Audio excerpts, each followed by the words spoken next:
दोस्तों, हम में से ज़्यादातर लोग सुनी सुनाई बातों पर ही ज़्यादातर यकीन करते हैं। यहाँ तक कि भानगढ़ का किला का रहस्य भी कुछ ऐसा ही है। भानगढ़ नाम सुनते ही दिलों में मानो दहशत की घंटियां बजने लगती हो। आखिर भानगढ़ का क्या है रहस्य?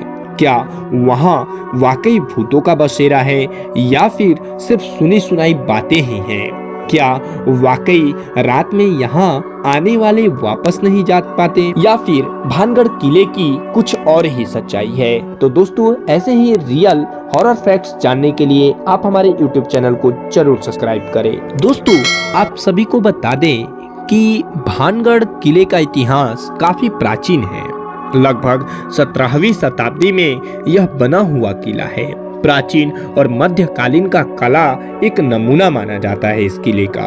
इस भूतहा फोर्ट को लेकर यह भी बोला जाता है कि आमेर के राजा ने अपने छोटे भाई के लिए इसे बनवाया था। भानगढ़ का किला चारों ओर पहाड़ों से घिरा हुआ है दोस्तों, इसीलिए इसकी चर्चा भी बहुत ही होती है।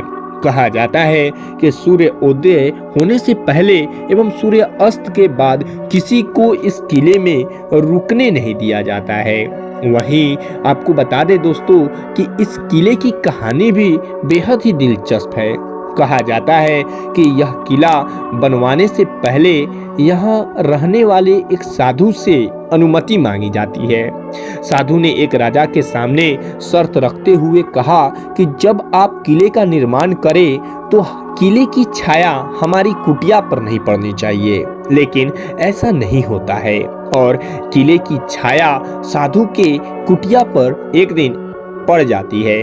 इस बात से साधु नाराज हो जाता है और वह श्राप दे देता है, जिसके बाद भानगढ़ किला पूरी तरह से बर्बाद हो जाता है एवं भूतिया किला बन जाता है। अधिकांश लोगों का तो मानना यह है कि भानगढ़ किला भारत की सबसे डरावनी जगह है। कई लोगों का मानना यह भी है दोस्तों कि यहाँ दिन के उजाले में भी अकेले जाने की हिम्मत कोई नहीं कर पाता। इस फोर्ट के बारे में ऐसा कहा जाता है कि कुछ लोग शाम के समय यहाँ घूमने के लिए गए थे, लेकिन आज तक वापस लौट कर नहीं आए। वहीं कुछ लोगों का मानना है कि इस फोर्ट से औरत के चिल्लाने एवं चूड़ियां तोड़ने की आवाज एवं रोने की आवाजें सुनाई देती हैं। कुछ लोगों का मानना है कि ऐसा लगता है जैसे साया पीछा कर रहा हो। तो वहीं भानगढ़ किले की एक और भी कहानी मशहूर है। ऐसा कहा जाता है कि भानगढ़ की राजकुमारी रत्नावती बहुत ही सुंदर थी और इसी सुंदरता पर एक तांत्रिक भी फिदा था। जिस दुकान से राजकुमारी के लिए इत्र जाता था, वह उस दुकान में गया और उस बोतल पर वह जादू कर देता है जो राजकुमारी के लिए भेजी जाने वाली थी। इस बात का राजकुमारी रत्नावती को कहीं से अनुभव हो जाता है और वह उस इत्र के बोतल को एक पत्थर पर ही पटक कर फोड़ देती है, जिससे उस बोतल में भरी हुई इत्र उस पत्थर पर गिर पड़ता है।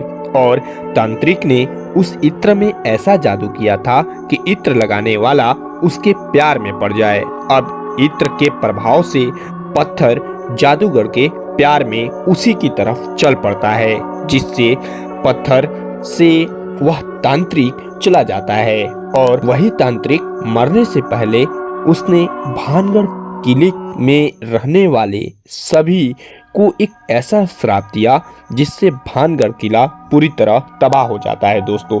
कुछ वक्त के बाद एक भानगढ़ किले में बहुत बड़ा युद्ध होता है, जिससे वहां के रहने वाले सभी लोग मारे जाते हैं। तो दोस्तों, इस प्रकार की आपको अनेकों प्रचलित कहानियां भानगढ़ किले के बारे में सुनने के लिए मिलेंगी। तो मिलते हैं फिर से एक हॉरर स्टोरीज के साथ, तब तक के लिए धन्यवाद।